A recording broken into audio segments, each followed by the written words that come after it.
Welcome back to the channel, everyone. Today is Wednesday, an absolutely wild and beautiful day. And my coffee hasn't even kicked in yet, but we need to talk. We need to talk right now because my jaw is still practically on the floor after what just happened. Let's just dive right into the madness. So let's set the scene for a minute because you have to understand the tension that was already building. We are at Pozolo's, Sonny's restaurant over in Rochester. Remember, Sonny had to move his whole coffee shipping operation and all his backroom mob dealings over to New York because Jen Sidwell forced purchased his peers in Port Charles, which was already a massive humiliating blow to Sonny's ego. So Sonny's in the back office and Rick Lansing is there, and honestly, Rick is just being classic Rick, always hovering around, always whispering poison in Sonny's ear. Just a few episodes ago, Rick was warning Sonny about Ethan Lovett. Ethan had just come back to town, met up with Lulu at Pier 55, and then went straight to Sonny, asking for a job in the organization. And Rick was immediately like, how do we know he wasn't sent to infiltrate your organization? Rick is so paranoid. But let's be real, Rick is just jealous. He has always been jealous of anyone who gets close to Sonny. He wants to be the right-hand man. But he also wants to destroy Sonny. It's exhausting to watch sometimes, but that's Rick for you. But anyway, they're in the middle of this tense, heavy conversation. The air in the room is thick. You can tell Sonny is already stressed out to the max. He's got his grandson, Danny Morgan, trying to join the mob. He's got Sidwell breathing down his neck. And he's trying to hold Ethan back from doing something stupid because Ethan is itching to eliminate Sidwell. Sonny was just telling someone he had a better idea on how to handle things. And then the door opens. It's not Ethan. It's not Brick. It's not one of Sonny's random security guards. It is Jason Morgan. Jason freaking Morgan. I literally screamed at my screen. You guys, I am not exaggerating. I screamed so loud, my dog jumped off the couch. Jason has been missing, locked up in some maximum security WSB black site, and we all thought he was going to be gone for months. The stress of Jason being gone has literally been tearing people apart.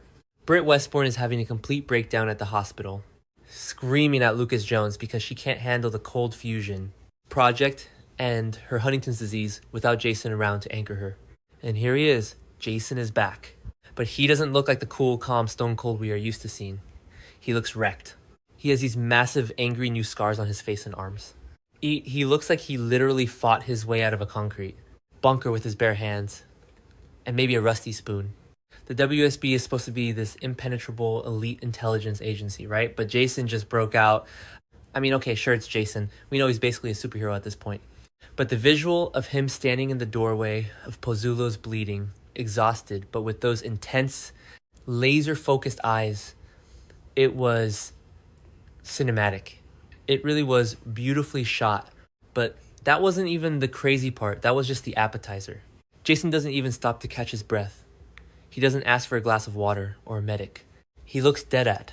Sonny completely ignores Rick standing in the corner and drops the biggest bombshell this show has delivered in years. Maybe in a decade.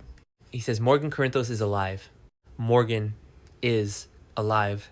I had to pause the episode. I had to pause it and just stare at the blank wall for a solid minute. Because what are the writers doing? Are they really going there? Morgan died in a car bomb. We all saw it. We lived through the months of agonizing, suffocating grief. We watched Sonny spiral into absolute despair.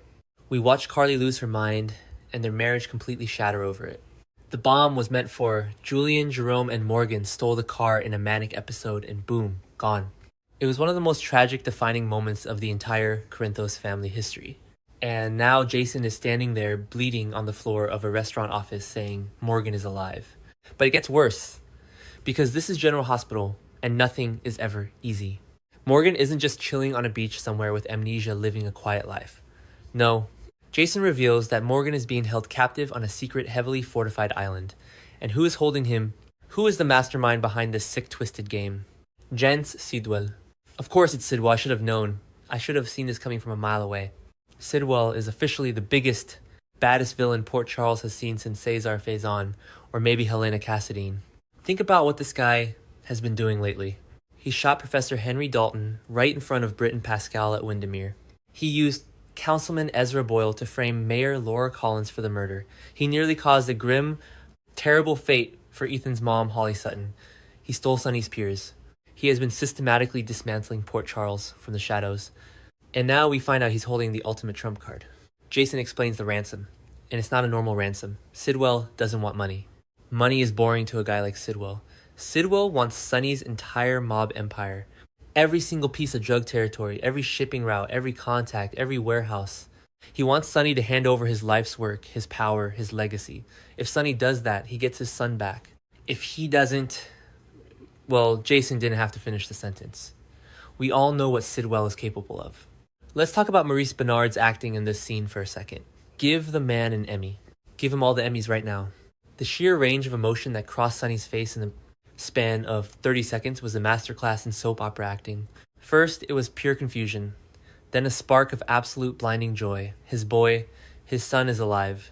You could see the tears welling up in his eyes, his hands physically shaking.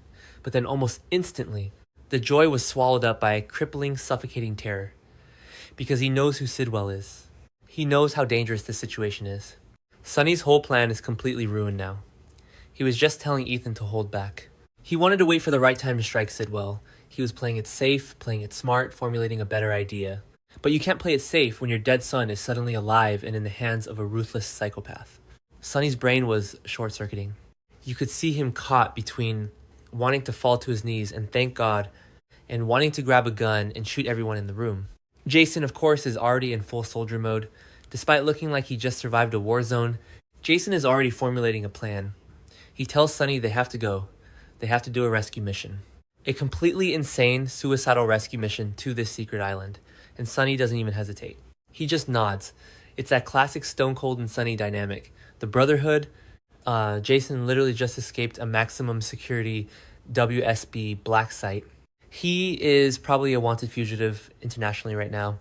And his first and only thought is to run to Sonny and save Sonny's kid. That is loyalty. That is why Jason Morgan is the absolute anchor of this show. But wait, we have to talk about Rick. Because while this incredibly emotional, earth-shattering reunion and revelation is happening, Rick Lansing is just standing in the corner, lurking, watching, silent.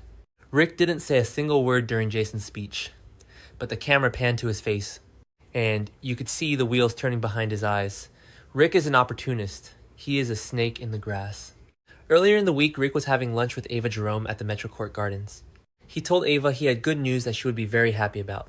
Ava looked confused. I was confused. But now I'm wondering if Rick is going to use this chaos to his advantage.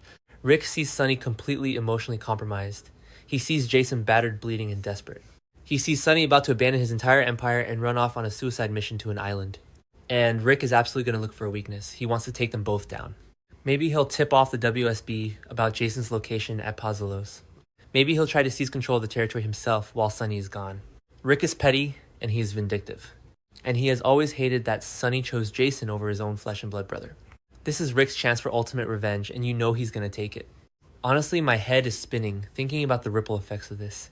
What happens when Carly finds out, you guys? Carly is going to lose her absolute mind. Right now, Carly is stuck in her kitchen being harassed by her brother Lucas. Lucas is heavily pressuring Carly to break up with Jack Brennan, or confess that she's cheating on him with Valentin Cassadine. And Jocelyn just blew Carly's secret wide open by telling Brennan the truth in his hotel suite. Carly's life is a messy romantic disaster right now. She is unsettled, rattled, and pressured from all sides. But the second Carly hears the name Morgan Brennan is dead to her. Valentin is dead to her. The whole world's going to stop spinning. Carly will probably try to charter a jet and fly to this island herself with a shotgun.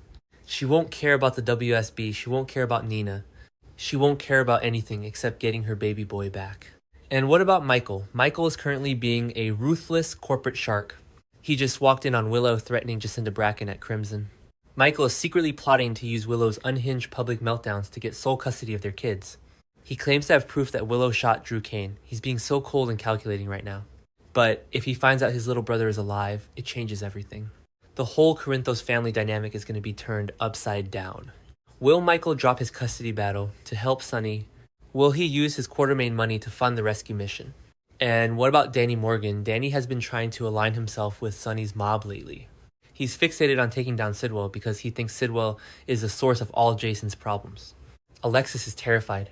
Rick just delivered the bad news to Alexis about Danny bending the rules of justice. But if Danny finds out his dad is back and his Uncle Morgan is alive, and they are going after Sidwell, Danny might try to stow away and join the rescue mission. It's a massive disaster waiting to happen. Alexis might actually pack up and move to Canada like those rumors have been saying.